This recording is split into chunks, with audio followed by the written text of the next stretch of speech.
আসাম ক্রিকেটের ইতিহাসে এক ঐতিহাসিক মুহূর্ত। যে স্বপ্ন শুধু আইপিএল কিংবা বড় রাজ্যের ফ্র্যাঞ্চাইজি লিগে সীমাবদ্ধ ছিল, সেই স্বপ্ন এবার আসামে বাস্তব রূপ নিচ্ছে। আসাম প্রিমিয়ার লিগ এপিএল আসামের প্রথম ফ্র্যাঞ্চাইজি ভিত্তিক টি-20 টুর্নামেন্ট আনুষ্ঠানিকভাবে উদ্বোধন করেছেন মুখ্যমন্ত্রী ডক্টর হিমন্ত বিশ্ব শর্মা। কিন্তু এই লিগ কেন আসাম ক্রিকেটের জন্য গেম চেঞ্জার? কোন দল অংশ নিচ্ছে, কবে শুরু হচ্ছে, কোথায় দেখবেন লাইভ, আর কিভাবে এটি আসামের তরুণ প্রতিভাদের ভবিষ্যৎ উজ্জ্বল করবে, সবকিছু বিস্তারিত জানবেন আজকের ভিডিওটিতে। শেষ পর্যন্ত সঙ্গে থাকুন। আসাম প্রিমিয়ার লিগ বা এপিএল হলো আসাম ক্রিকেট অ্যাসোসিয়েশন এর উদ্যোগে আয়োজিত আসামের প্রথম ফ্র্যাঞ্চাইজি ভিত্তিক টি-20 লিগ। এর প্রধান উদ্দেশ্যগুলো হলো আসামের প্রতিভাবান ক্রিকেটের জাতীয় ও আন্তর্জাতিক মঞ্চ প্রদান, রাজ্যের ক্রিকেট অবকাঠামোকে আরও শক্তিশালী করা, ভবিষ্যতে আইপিএল তারকা ও জাতীয় দলের সম্ভাব্য খেলোয়াড় তৈরি করা। অনেক প্রতিভা এতদিন সুযোগের অভাবে আড়ালে থেকে গিয়েছে। এপিএল এখন শুধু তাদের জন্য নতুন দিগন্ত খুলে দিচ্ছে।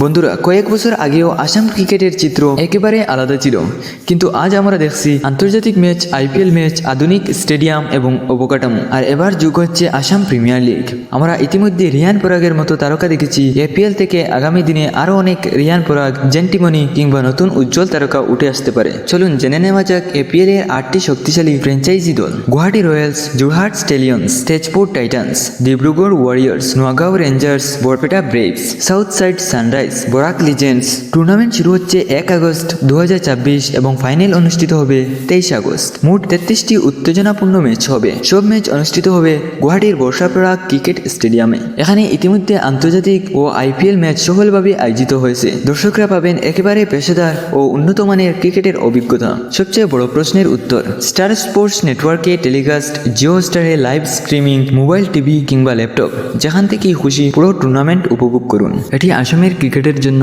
বড় মাইলফলক। রাজ্যভিত্তিক লিগ এবার জাতীয় টিভি ও ডিজিটাল প্ল্যাটফর্মে সরাসরি সম্প্রচারিত হবে। প্রায় 4000-এরও বেশি ক্রিকেটার ইতিমধ্যে নিবন্ধন করেছেন। জুলাই মাসে অনুষ্ঠিত হবে প্লেয়ার অকশন। আইপিএল এর মতো প্রত্যেক দল নিজেদের সেরা স্কোয়াড করবে। আইপিএল শুধু একটি টুর্নামেন্ট নয়, এটি আসাম ক্রিকেটের রূপান্তরের এক শক্তিশালী প্ল্যাটফর্ম। এর মধ্যে নতুন প্রতিভার উত্থান, কোচিং স্তর ও ক্রিকেট সংস্কৃতির উন্নতি, জাতীয় ও আন্তর্জাতিক পর্যায়ে আসামের উজ্জ্বল পরিচিতি। তামিলনাড়ু, কর্ণাটক কিংবা মুম্বাইয়ের সফল লিগ যেভাবে অনেক তারকা তৈরি করেছে, এপিএল এও আসাম থেকে একইভাবে নতুন তারকা জন্মে দেবে। তাহলে বন্ধুরা, আসাম প্রিমিয়ার লিগ নিয়ে আপনার উত্তেজনা কতটা? প্রথম চ্যাম্পিয়ন কোন দল হবে বলে মনে করেন? কোন জেলার ক্রিকেটাররা সবচেয়ে বেশি চমক দেবেন?